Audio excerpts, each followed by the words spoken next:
this is like everything that I've imagined and everything that George 5 years ago dreamed of. I'm living this now. Yeah, 80% of our traffic from Instagram comes from Yeah, exactly. and I'm like, Ron, the one fucking thing we didn't do brings 80% of traffic. And then there was like one thing they told about in the seminar.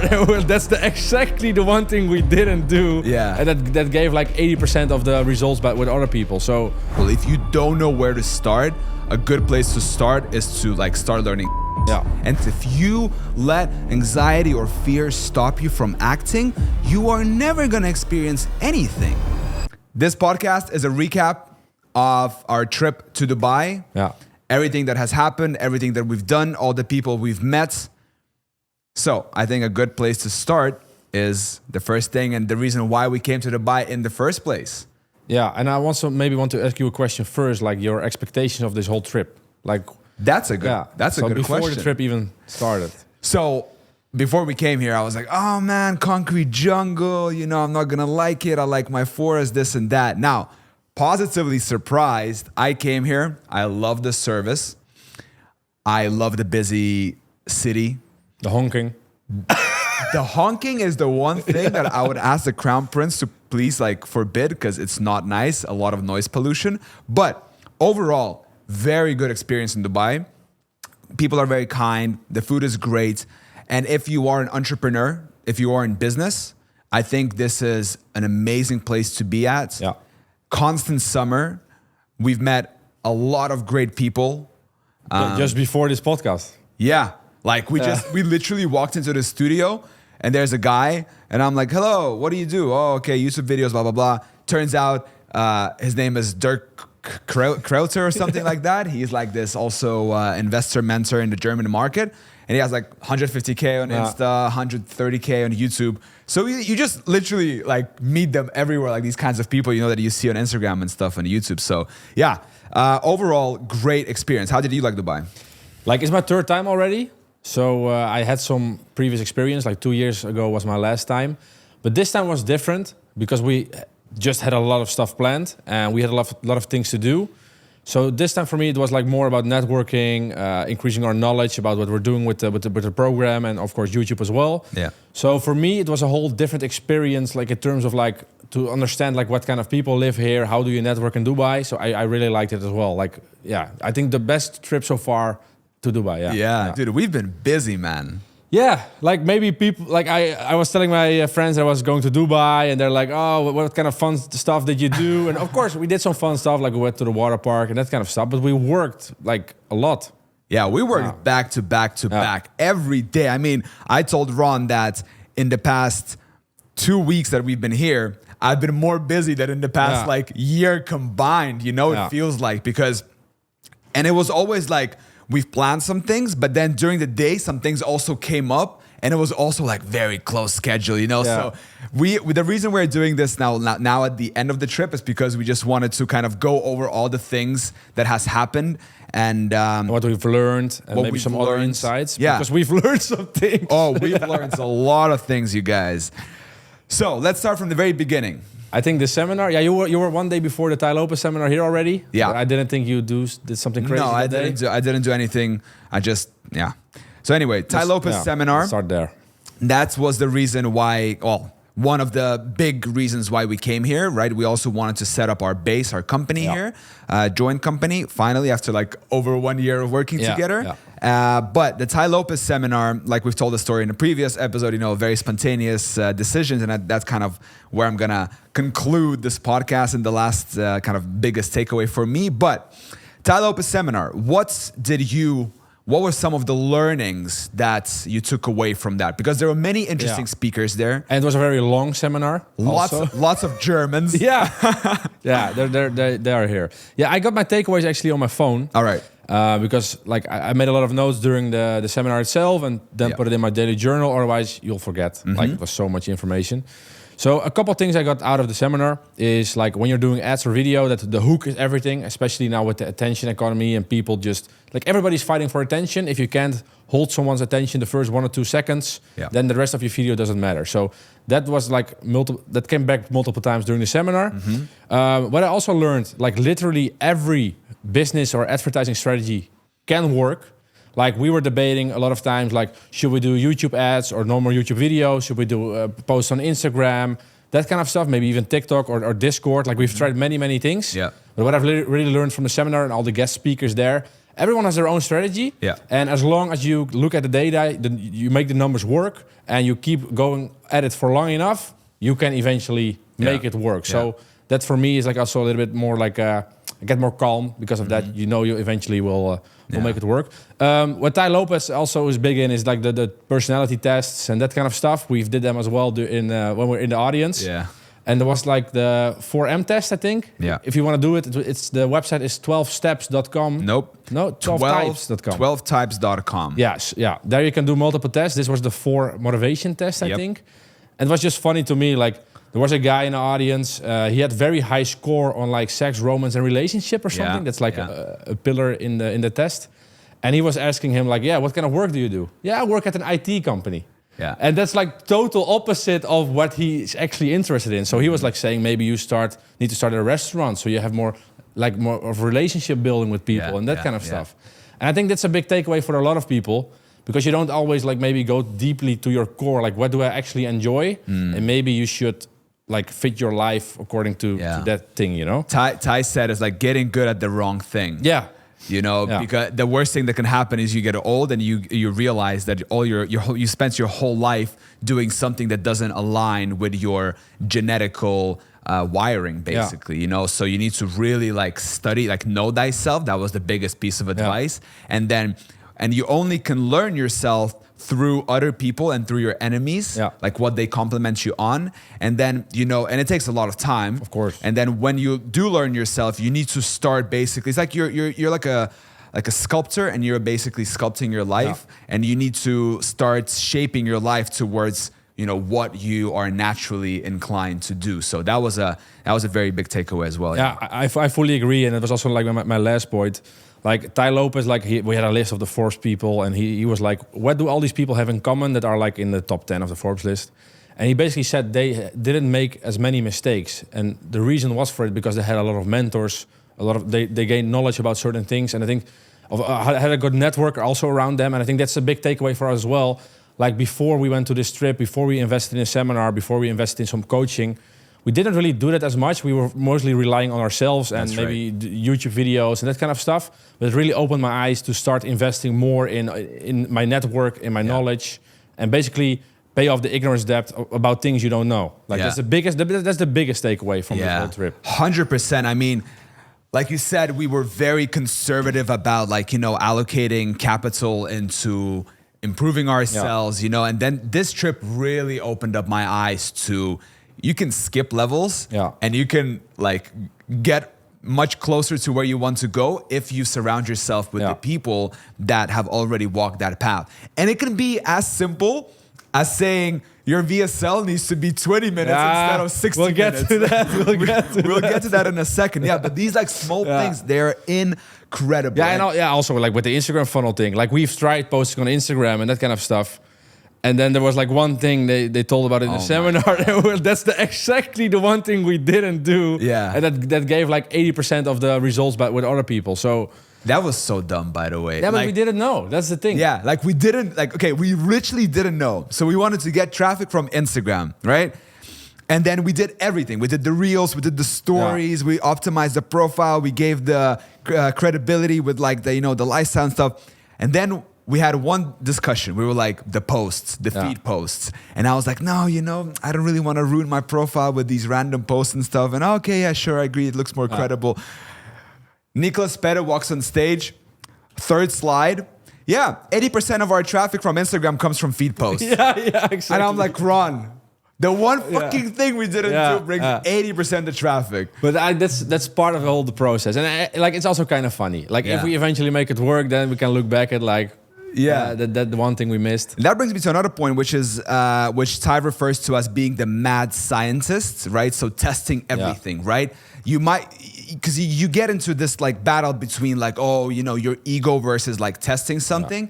And so I want to do this test now. We want to test this Instagram thing, right, with the posts and everything.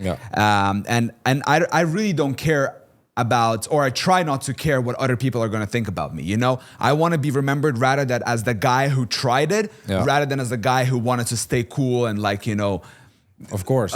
What do other people are going to think about me? But that also matters like about your environment. Like if you would live here or like in a different city where people actually support entrepreneurship, they support you with what you do, then it's also easier to do those things and start experimenting. Yeah. But if you're in an environment where people are more like keeping themselves between the lanes, working just a regular job, which is totally fine, by the way.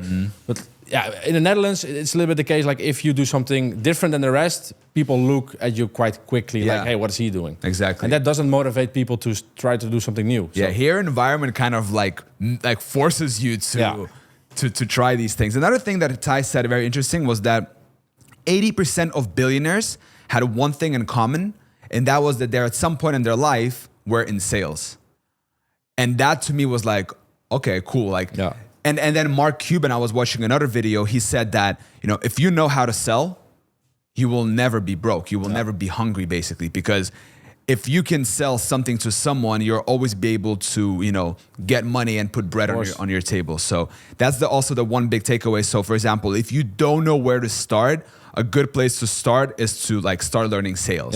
And sales goes into so much like into psychology, but at the end of the day, it's very simple. You want to offer something to people that is of value. And the value needs to be high enough for them to be willing to give you money for it, you know, because giving money is an act of pain, but getting something of value is pleasure. And people move towards pleasure and away from pain. So your value proposition needs to be higher than the price or the perceived pain that they get by giving you that amount of money. So that was a very big thing there. So if you are struggling to sell something, then I think a good point to start is to think about how you can increase the proposition of the value that you're offering. I agree. And the other thing we learned there as well with regarding to sales is like the biggest enemies of sales, maybe you remember this as well, is like having no trust in a salesperson. And having too much friction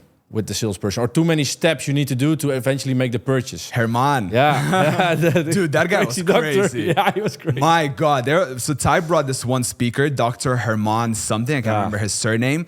And he's basically this like neuroscientist who studies the brain, but he also applies that to like business and marketing. And they've been putting people into like MRI machines and looking at how the brain reacts when it's shown, you know, different headlines, different colors, different VSL, whatever it is, right? And then they measure like where the brain gets most activated, and then they can measure like, because not what people say they like more or where they would buy more, but where they can actually see the brain patterns happening. Saying something is completely different than like your subconscious mind. Yeah, and to me, one big thing was also when he was showing that example of the landing page I've seen it, of the ugly one where like the doctor and like the headline and the trust badges and the timers and stuff, right? Because before I'd be like, man, come on, who would ever buy it? But then like the numbers in the back end, like similarweb.com, and so they were showing that like, oh yeah, this works. It works really well. And then now Herman is like, okay, take a look at this. Because they were talking about like cognitive biases, right? Cognitive biases are these psychological things that make us act that, you know, we don't even realize it. Makes it sell easier. Yeah, like anchoring bias, you know, social proof bias and all those things, right? So then he showed this page and then he's like, look at how many ones you can name. And then he clicked on the next slide and there was like 24, 26 different biases pointing at all the different things. You know, trust badges, this, timer is this, you know, social photo proof, of the expert, like the doctor. Authority of the doctor and all these things. And I was like, wow, okay, like that's very powerful. That was a very big takeaway. Yeah, I agree, because a lot of things you didn't even notice yourself. Yeah. But it has influence on your buying decision, but you don't know it. Yeah. Hey, quick interruption. Do you want to learn how to make $5,000 per month on YouTube without showing your face or making any of the videos yourself? Well, if that's the case, I've put together a free video training where I show you step by step on how I make $5,000 per month so you can replicate it and do exactly the same. Click the first link down in the description of this episode and check it out. All right, back to the podcast. Talking about friction, also remember he was talking about, so friction lowers the conversion rate, right? Let's put it that way. And to reduce friction, of course, you want to make sure that you have, as little distraction on your website as possible, all of that. But also a big takeaway there was the reward. Yeah. The higher the reward, the less friction there is going to be. So, for example... I think the higher the reward, the more friction they can handle. I think that was it, right? Or something like that, yeah. So, like, for example, if I tell you right now... With the 1 hour waiting in line. Yeah, exactly. That was the example. It was like, would you wait in line for 1 hour for $1? Yeah, nobody. Nobody would do it. Okay, would you wait in line for 1 hour for $10? No. Would you do it for 100? What about $10,000? Exactly. Would you stand in line for 1 hour for $10,000? That's the thing. Like the reward becomes bigger and bigger, so you accept the friction that's coming with the reward. Yeah, exactly. So, and that's also this talk that we've had as well about like incentives, the negative incentives and the positive incentives. So if you want to get someone to do something, think about how you can motivate them in terms of incentives. What does that person want? And how you can increase that for them and get them to do what you want from them A to B. Yeah. One interesting thing that Ty said was that he is a verbal copywriter. So that guy is crazy. Yeah, he freestyled everything. He just freestyled the whole thing, and he kept talking until 1 o'clock in the morning. Yeah. Just like this, And then he said one thing that his strength is he's a verbal copywriter. So, he talks, that's how he gets his point across. And then he has people who take his speeches and put it into words, which was, I thought, very interesting. Yeah. And that got me thinking about, okay, what are my strengths? And I think we've talked about this before, other people were giving me feedback and and I'm becoming more I'm starting to listen to them more, and I'm becoming more confident as well. And so, and you told me this, that I'm a kind of a connector of people, So I'm connecting people from all these different walks of life and getting people together and very strong on the social side, and probably also good at talking about connecting people. Who have we met? I've actually listed it down here. Yeah, me too. I've listed down all the people that we've met. Of course, we've done the story already with Samuli, how you met him on the previous podcast. Yeah. Joachim, we met. Warner, William, our coach, basically. Yeah. Hessel, Yuri. Yeah. Probably a couple more, but I don't have any more. Do you? Yeah. I have one also guy, Alek. I haven't met him. Yeah, you have. Which one? It was Alek, my Russian friend. The one who came to Blue Waters. I did. Oh, that was fun. It was Friday evening last week. Yeah, I forgot his name totally. Yeah, exactly. Him, And so we were talking about artificial intelligence, IT, business. It was so funny. Alek comes. I haven't seen him in over a year. And we're kind of a little awkward. So, good to see you. Yeah, how's life? Good. Yeah. 5 minutes goes by, less, and then we were like, all right, so, and then we just start drilling on business, man. And then for the whole evening, for the next 3 hours, all we've talked about was an interesting conversation. That was a very interesting conversation. We met Samuli, had a great gym session with him. Yeah, we did a photo shoot. We did something I would never thought I would do. Yeah, actually, very fun. Or photo shoot, we basically did a workout session. Yeah. And there was a videographer filming and making photos. Yeah. Really curious how the results will look. Yeah, that was great. So we were just working out outside, and the guy was walking around filming us, and we were joking around, and I was. Hey, we also met him. Yeah, which is also a very important connection for us. Maybe very important. We'll show later on why, but. Yeah, so we met a videographer, Abuzar, and he turned out to be also very beneficial for us in this trip because we did something which we're going to talk about in a second. Yeah. But maybe should we talk a little bit about the fun stuff? About last Saturday? Which fun stuff? We only did business. No, we did not do just business. Okay, let's cut the business talk up with the brunch, you mean? Yeah, last Saturday. So last Saturday, we were already working for a week straight. We had a very busy week. And then Ron, we wake up on a Saturday and Ron was like, all right, George, get ready. Today you're getting fucked up. I didn't say it that way, but and I was like, we just needed to have some fun, because we were pretty tense the whole week. Recording, I think we did 2 podcasts, and with the whole strategy with the program and everything, and the whole coaching, we're setting up funnels, blah blah blah. You need to release the energy a little bit. Yeah, and you did. You did too. So anyway, Ron finds a brunch. So it's like it starts at 12, I think, or 1. Yeah, it's a pretty common thing here in Dubai. You have like afternoon brunches or evening brunches, and you basically have like 3 or 4 hours where it's like all food gets served and you have drinks included, and often there's like a show during the whole time. So you pay a fixed amount of money. You walk in, right, and there's like.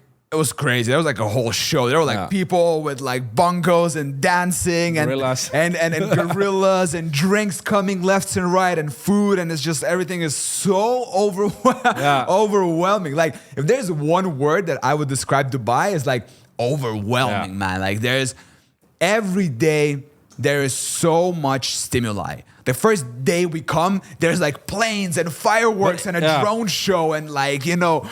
But how do you handle those stimulations? Like because you get like you depend a little bit on your environment, or not depend, but like you get like a lot of energy if things happen in your environment. How do you handle? Dude, I don't know. It's not too much. Well, I mean, I'm kind of going back to Finland by now, but by 10 a.m. I'm asleep. Yeah. Like close the door. Yeah, I'm so tired by every evening, and like at 10 o'clock I'm just in bed already, ready to pass out. But what about you? How do you handle the stimuli? Yeah, I don't have it. Like I'm more like internal by myself. Like I can handle it pretty well. So I don't care. Like of course it's fun when things happen around me, but I don't like get like all stoked up. Yeah. You have it a little bit more than I have it more. Yeah. I get so influenced, man. Like, because I don't know, the environment affects me so much. We go to this brunch and I'm just like, I'm all in, man. Like I'm partying. Like I don't think about anything else. I'm just drinking, partying, dancing with these people. So yeah, that was a lot of fun. The food is great. I went to a little party in the evening. Expensive though. Oh, very expensive. But 12 we were in bed. So then we're 12 we were in bed, but we got like 2 drinks for like, or 4. Some shots and we got some shots and something. It's like expensive. 120 euros or something. Like it depends where you go. Yeah, of course. It was like a new beach thing. I don't know. Was fun though. Yeah. What should we talk about next? Maybe the setting up the company thing, because there were a couple of steps we did. Oh my God. So first of all, we were planning to set up everything in Dubai. We were first staying here for like 12 days, right? That was the plan, or 10 days? Yeah, like less 10 days, I think. Okay, like halfway those 10 days, we were like talking to a guy that's helping us set up the company, and basically the conclusion was, okay, we need to extend. We're not getting our documents on time. We're basically need our bank account here and do some checks. So we already extended our whole trip for like a week longer, or 10, like a week longer. Yeah. But in the end, like we need to do like a medical check. So our company is set up, but they first need to do a medical check before you can get your Emirates ID and that kind of stuff. So first we drove like 45 minutes to above Sharjah. Yeah. We did an X-ray scan and they took like blood from us. Yeah. That's like already like, okay. Yeah, that's like HIV. That's what you were thinking. X-ray of the chest and all this. So I'm thinking to myself, all right, cool, this is done. So we go back. Yeah, exactly. So we go back and things were getting, there was progress, you know. And 2 days later or 3 days later, we need to go back again to a different place to get our finger scan. This was the best one, by the way. So also same 45-minute drive as before. We go there. It's like a sort of like a government building, like pretty official. And Ron is wearing shorts. Yeah. So I walk in, show my passport. Hey, hold up. You're wearing shorts. You can't go in shorts. Yeah. So I was like, no, I don't want to drive 45 minutes back to get pants or find a store and that kind of stuff.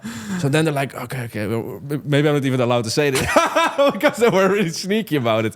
But the security guy like, okay, come walk to the right here and then to the left. You can change there and I'll bring you a pants. And then I was like wearing joggers when I came back, and like 1 minute or 2 minutes in, finger scan, and then it was all done. Yeah, all the fingers. But we're still waiting for our company bank account. We are officially residents of the UAE. Yeah. Congratulations. Yeah, How does it feel to be a white Arab? I need to get the white thing.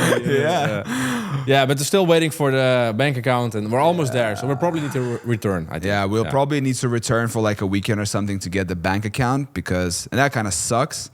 That's the only thing, but maybe Monday, but maybe Monday we get it, but that's not a certain. So we'll see how it goes. But yeah, that's the only thing that we kind of didn't get done, but it wasn't like in our hands, because everything that was in our hands we got done like immediately, do this, bam, we're out. Do this, documents filled out, bang, do, like everything. So it's just the waiting time. And we even fast-tracked everything. Yes, that's maybe also a crazy thing to talk about. Oh my when we God. went to the water park, you have like those big slides, of course, but you need to wait in line often.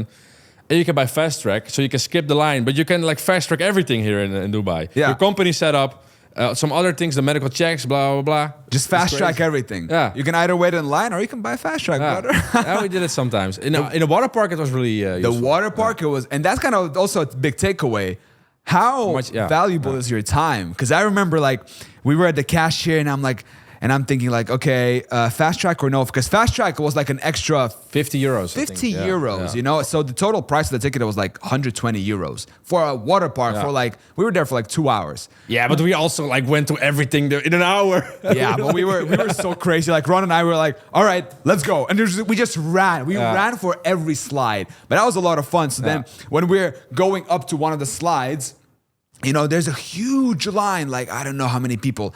And then we are walking on the right on the fast track. We skip the whole line and we're the first. And they just open the gate. Yeah, please go ahead. Yeah. And I'm like, Ron, you just saved yourself like 30 minutes of your life. Yeah, or we could have done less slides then. Yeah, even worth more. Yeah. And then we had a call, which I ran for after the water park from the bridge. Yeah. Oh yeah, and eventually I was earlier with the car. Yeah, exactly. That was still first. Oh, that's true. Yeah, fun stuff. And also our trip went pretty well. We did some podcasts. We set up our funnel. We learned a lot during the seminar, and we also were trying to optimize our VSL page. Yeah. Let's talk about that story. Yeah. Which one exactly? Now, well, like the whole VSL setup, like our plan and the length and that kind of stuff. Yeah. Oh, yeah. Okay. So we enrolled into a mentorship program with William Brown. Yeah. So Ron found him on YouTube, organic content, followed, sent me, blah, blah, blah. And then William posted a story when we were still in Finland, like, hey, for 24 hours only, I'm opening up this limited time thing, 3,000 pounds, 3,500 euros. You get 8 calls with me for 1 month, and you get like 90 lessons basically in this course. Like a sales funnel coach, basically. Yeah, basically coaching on how to sell knowledge online, information online. So we enrolled in that, and then we came here. We started setting everything up. We basically rebuilt our whole thing in like a couple of weeks. Like we rebuilt everything, email marketing, funnel. Like we launched ads. But it's by the way funny. It's true. But like if you would check the front end, you're like, they're not doing anything. Yeah, that's crazy, right? Yeah, it's crazy. Like on the front end, it looks like nothing is happening, but we are in the back end, like just completely changed everything. Yeah. And for a much better, like it in my opinion, now what we have is like 1 billion times better than we had before. We can track data, we can A/B split test. We know that it's proven already. The thing is, we are not reinventing stuff. Yeah, exactly. The big thing for me is the YouTube ads that we've launched. Yeah. So I filmed a bunch of YouTube ads, different variations of the hooks. So then anyway, William Brown. No, first of all, but you want to talk about the VSL or him first? Well, him and then the recording, because that's the VSL later. That's the chronological order. So how did we connect with William? Oh yeah. So anyway, our boy Walid, a copywriter. Yeah. So we have a copywriter. Shout out Walid, and he delivered us VSL scripts. And he gave us very good headlines, like very good headlines, yeah? And so then we were on a coaching call with William, and we had a headline before. We got roasted. Yeah, and we got so roasted. Like, we showed it in the coaching call, and they were like, no, this is garbage. Like, you ain't guys going far with this one. It's like some data proven, blah, blah, blah, whatever. Yeah. So, yeah, very technical. And then we were like, okay, cool. We're gonna take that into account.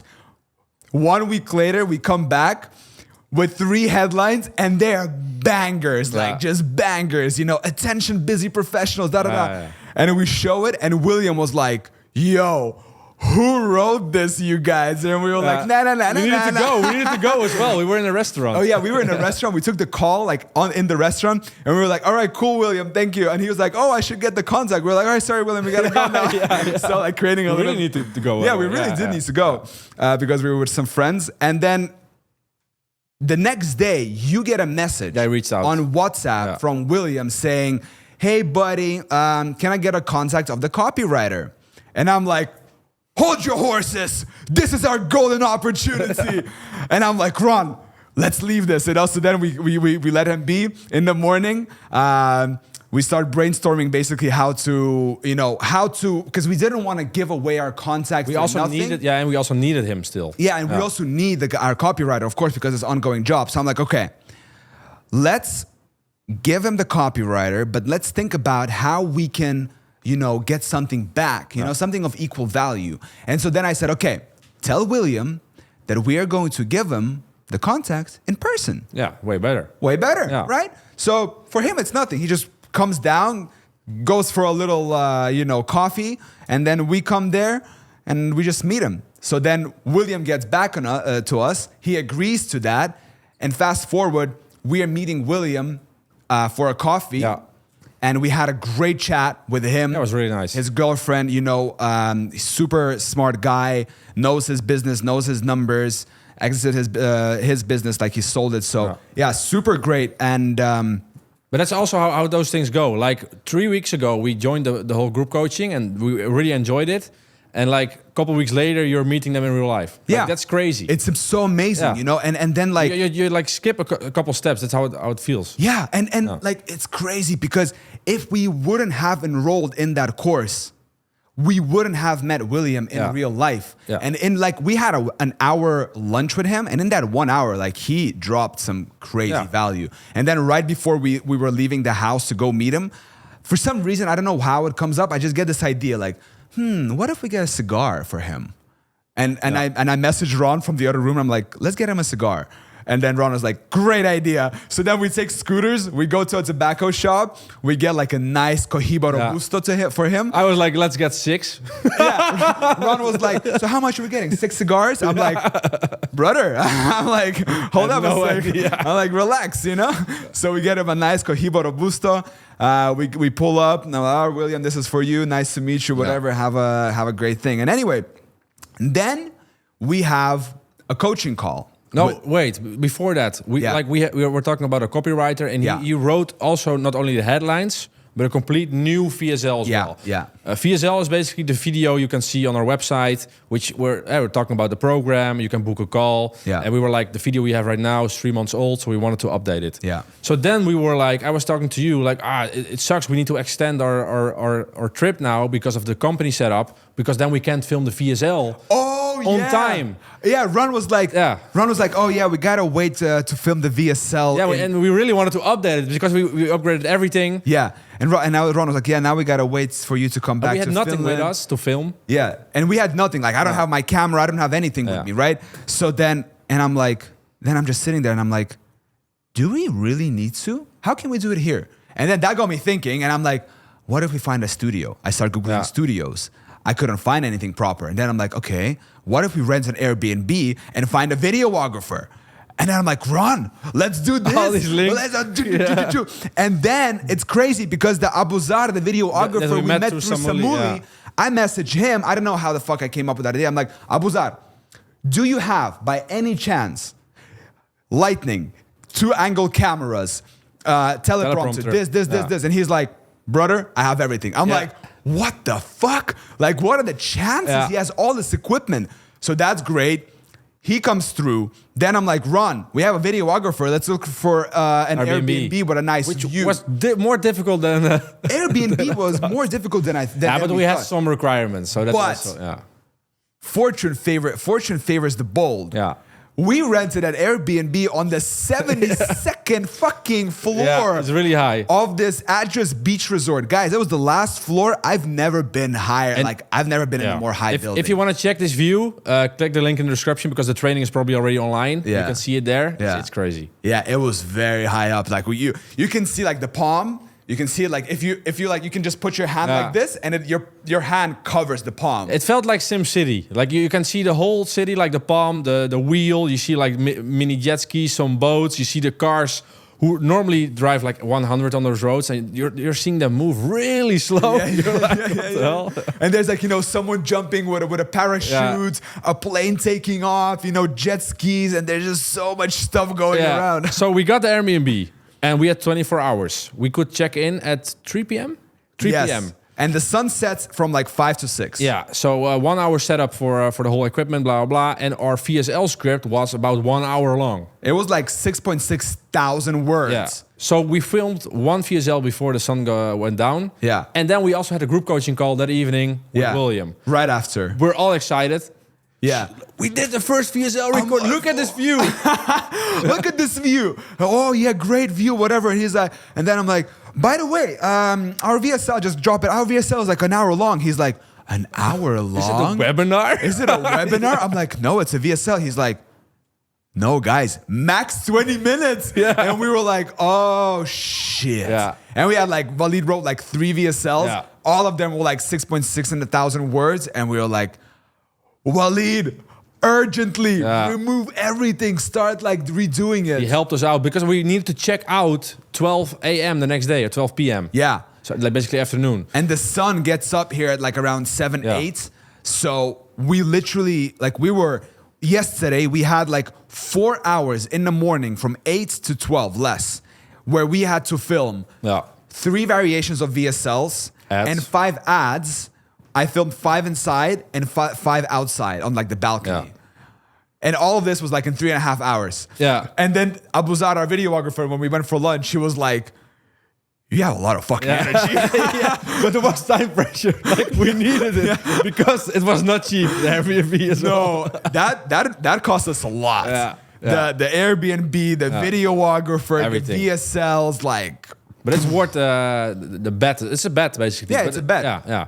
But in the end, we're like also looking at how other people are doing it, Yeah. And I have a lot of trust in how this will work out. But it's crazy. Like I'm really, really happy we just like asked that single question in a group coaching call, because we could have said nothing because the VSLs were already written. Yeah. So we could have also not asked for like what's the typical length. Yeah. So I'm so happy we did. Otherwise, we had an hour-long VSL that's not converting probably. Yeah. So like that shows like if you can ask certain questions at the right time, or also know the right people to ask those questions to, it can save you a lot of money, but it can also make you a lot of money. Yeah. People oftentimes think, oh, like mentorship is a scam, or working with someone is a scam. They're only after the money, blah blah blah.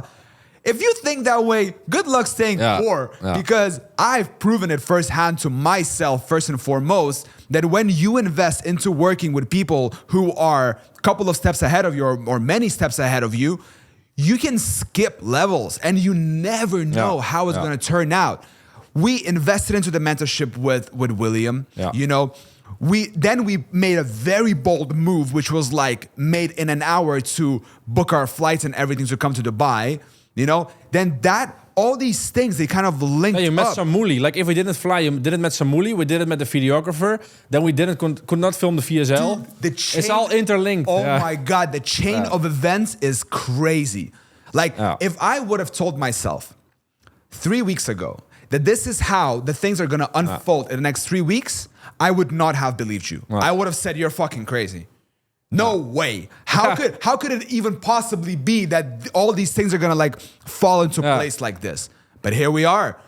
Yeah, and it all went really well. Like as I told you before, like we were planning to do a lot of things, and it all went according to plan. Like even the VSL, we fucked up with the length, but we still managed to fix it in the end. Yeah. So this trip felt kind of surreal because we've done more than we've planned. Yeah. And we've planned a lot. Because as we were here, more things came up and we took on these more things and we were like, all right, let's do this. But I love being busy, man. Yeah, same. I love being busy. Like I would not trade this for anything else. I was telling when we were filming the VSL, this is like everything that I've imagined and everything that George 5 years ago dreamed of. I'm living this now. Like I'm traveling with you. We're filming. Like I'm on the phone and in the cab. Like we have like a real business. We have man. like a team. I'm busy, man. We have like a team going on and all these things, and I love it. You know, it's like so much responsibility. And the further you go, money creates this more energy. And you can and the cool thing is also like the community is growing and growing, and people are getting more and more results as well. Yeah, like, I'd love to hear that. Yeah, that's also great. Like John is getting his first like $2 to $3 days after like a month.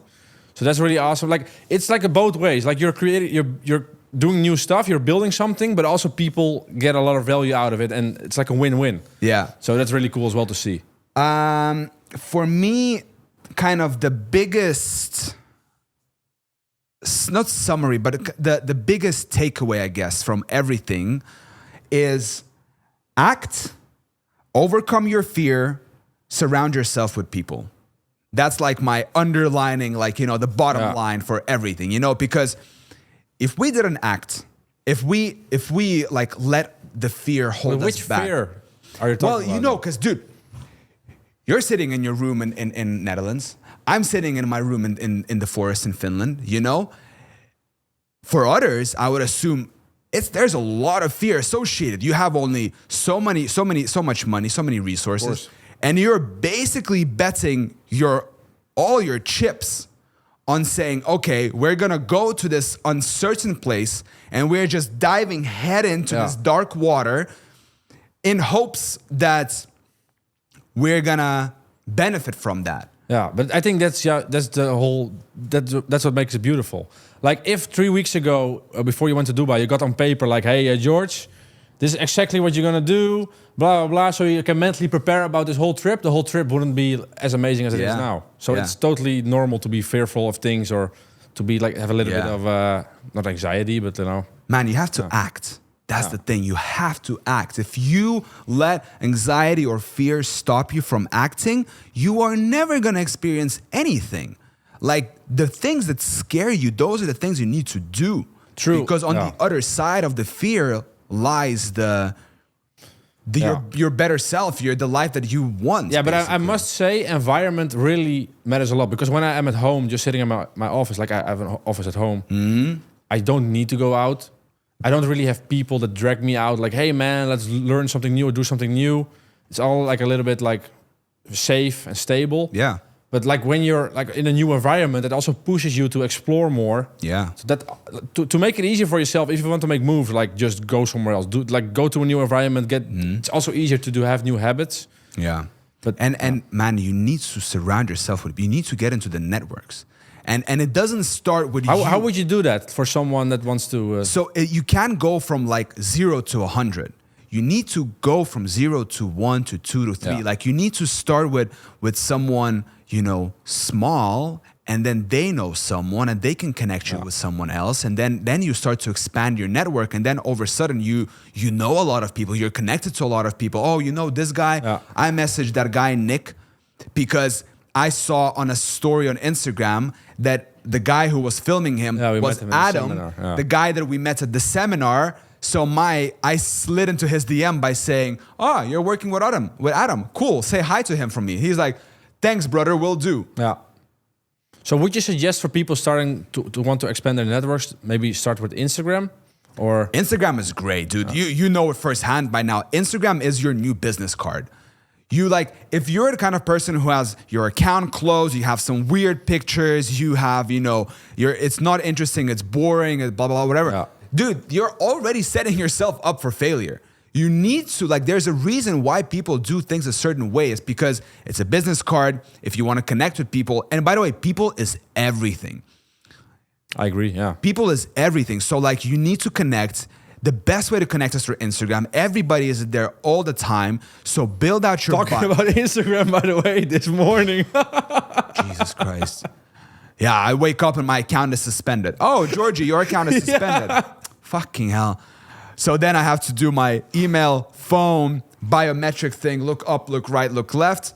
Thankfully, 1 hour later, it was fine. But coming back to the idea of your Instagram being as a business card, dude, you got to optimize that thing. Yeah. Post cool stuff You know, even if you don't have cool stuff going on, just somehow make it. You don't even need. If you have some sort of value or skill or thing you're passionate about, like at least share it, because then people will also reach out to you that are interested in the same thing. It doesn't have to be like crazy stuff. Look at what others are doing and try to replicate that. Obviously, if you're at zero, it's very hard and overwhelming to be like, damn, I need to have all these things. But you start small and then you build up.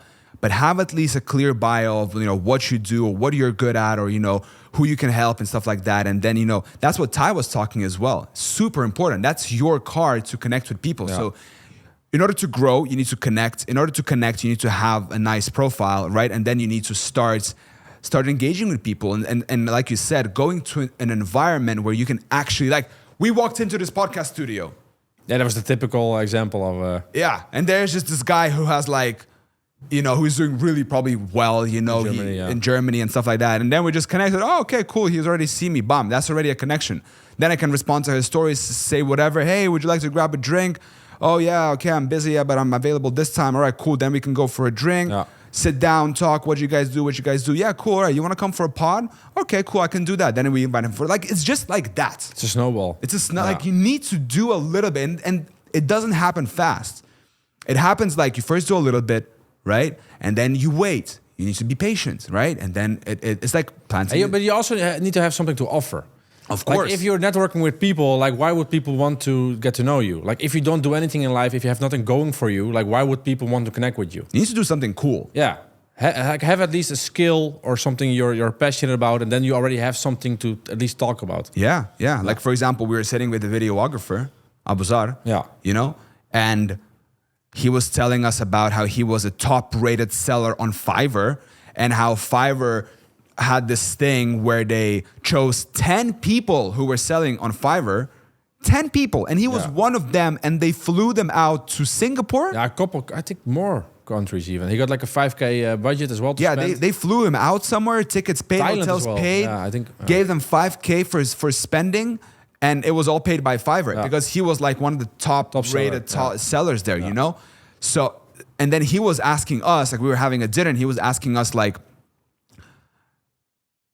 what do you guys think if I start a channel and start, you know, my own community where I'm going to help people become, you know, sell better on Fiverr? And I was like, that's a great idea. Big market as well. It's a big market, you know? And then we start brainstorming about, you know, the price points and the content and the funnel, the traffic, all of that. So you need to have something going on, man. Yeah, exactly. And because he's maybe talking to us, he's getting new ideas about how to have a good funnel. Like we at least know now that the VSL should be less than 20 minutes, and that he picks up from it as well. So all the knowledge gets it's like getting forwarded to more and more people. Yeah. And that's kind of fun as well. Yeah, such a small thing. But. Yeah, it is.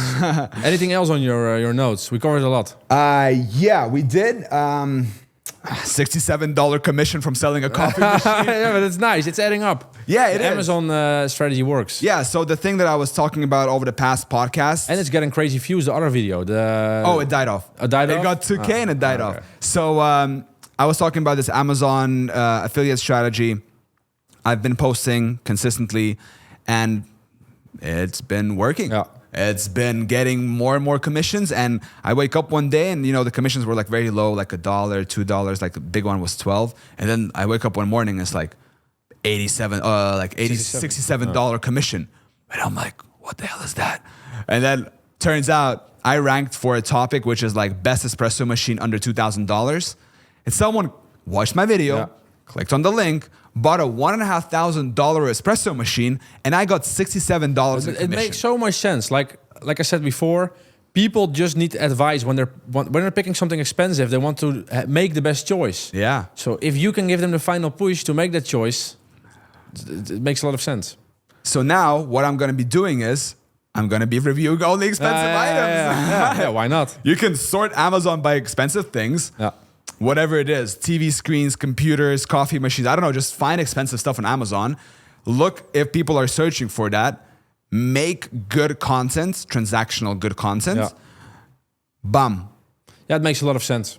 But so you will go full into the Amazon videos. Yeah, I'm continuing with that as well. I want to scale it to at least like, I don't know, 100 a day probably. just to kind of prove to myself as well that I can do it. Like it's already, the strategy is already It will proven. work. It will work 100%. The strategy is already proven. Now I just need to kind of execute. Like to me, first when I was starting out, I was like, oh, is it gonna work or not? Are our videos gonna rank? Are people gonna watch? You know, are they gonna click? Yeah.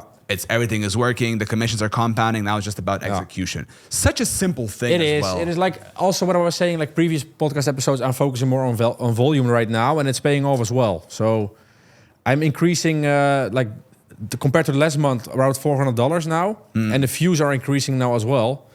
So I just suggest to people, if you're not making the videos yourself, go volume again. That's my advice for now. Like it's growing like crazy. Yeah. I see the graph of your channel as well. Like when you started going less, it kind of staled a little bit. And then when you were like, all right, I want to pick up the volume, boom, it starts increasing again. I will start doing, like I have now 4 freelancers and I'm getting the 5th one. And I will also start posting on my 2nd channel. Yeah. Again, so full on volume. And the last thing probably that I can touch upon here is, I read this from a book that I bought at the store. It was about public speaking and presenting. So the takeaway here is, I highlighted, instead of talking about the specs and features of your product, focus on the value of your product to the world. Tell stories how real people will use it and how it changes their life. So that's what I feel like a lot of people in the beginning do. They focus like, oh, our product is, innovative and it has these features and these specs and it's this dimensions. Like, no, what will this product do for me? And if you focus on that and you tell stories, for example, like we can tell stories about how people are getting inside of our program and they're starting to make their first dollar online, how they're starting to, their earnings increases. Jan, the guy, in our community, he's already like $2.50. Dude, that's like steadily every day. That's like almost over $70 per month on in passive income. I think it's your 2nd month just started. So it's like our product adds value because you are going to learn how to make your first dollar online. And if you execute and do everything we tell you, you can scale potentially to over $3,000 to $5,000 per month with a YouTube search channel. Yeah. So my question is, what are you doing? Click the goddamn link down in the description and book a call with us. Yeah. Right? I agree. If you want to get serious about YouTube, let's go! All right. Thank you guys for watching. Ciao.